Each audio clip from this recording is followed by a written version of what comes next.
Hello, second block. This is what you would have seen had internet been working today. So, just a quick review.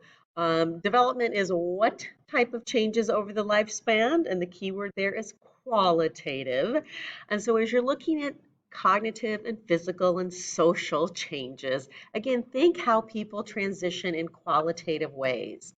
I would also be asking someone when our Unit 3 celebration is, and hopefully everybody put this on their calendar. It is Tuesday, the 20th. True or false? Schoology practices can be taken 2 times. That is true. And so I think you know, yesterday we were supposed to be doing Erickson's, and some of you have, and some of you haven't. I encourage you to do that because you don't know what you don't know until you try.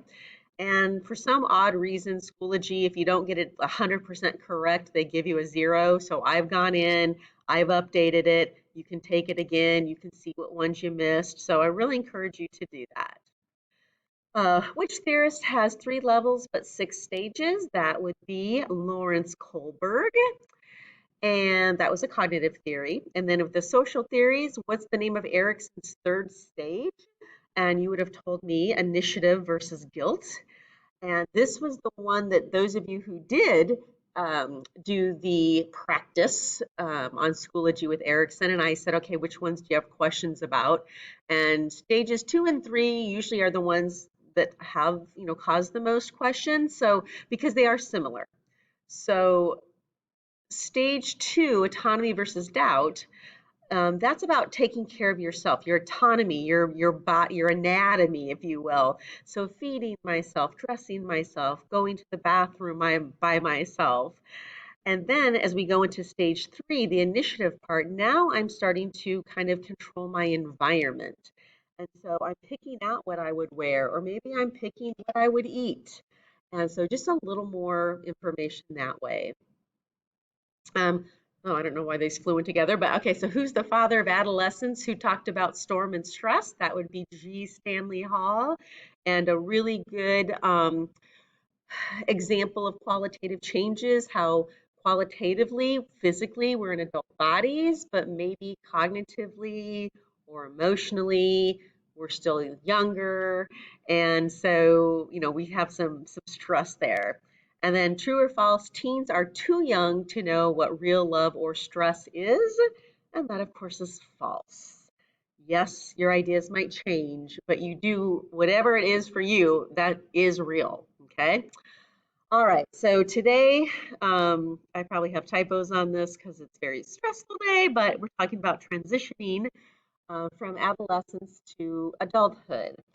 And, when we look at going from childhood to adolescence, we look at things like puberty and how, we can kind of judge that, but we don't have something so clear cut as we go from adolescence to adulthood. In fact, from your reading, you read about the idea of emerging adulthood.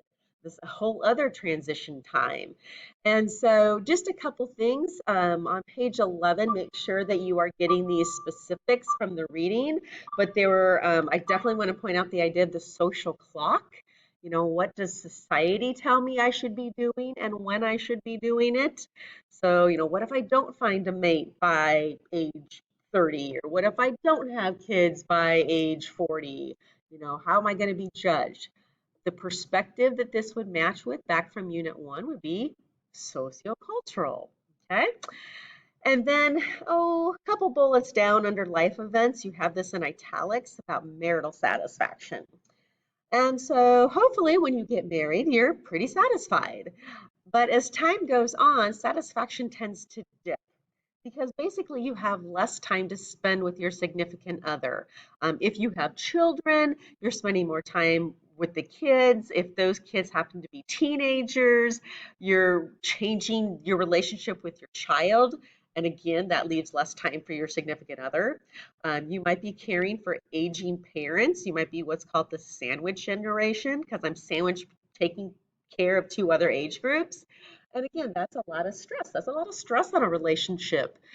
But the good news is if the relationship stays intact, satisfaction can rebound when some of these other time commitments are taken away. So that's a good thing. And then you had to come up with your answer to, you're getting older when. And again, we're just kind of looking at this whole idea that we tend to say that aging is a bad thing, so we tend to look at it very negatively. But believe me, there are a lot of positives with it as well. And then the rest of the time, you just have to work on Common Core, or excuse me, core number 2 in development, which is on Schoology, which is hopefully up and running again now. It is due at the start of class time on Monday. And if you have any questions, send me a message and I will promise I get back to you. So sorry about the internet today, but hey, this is the best we can do. So take care.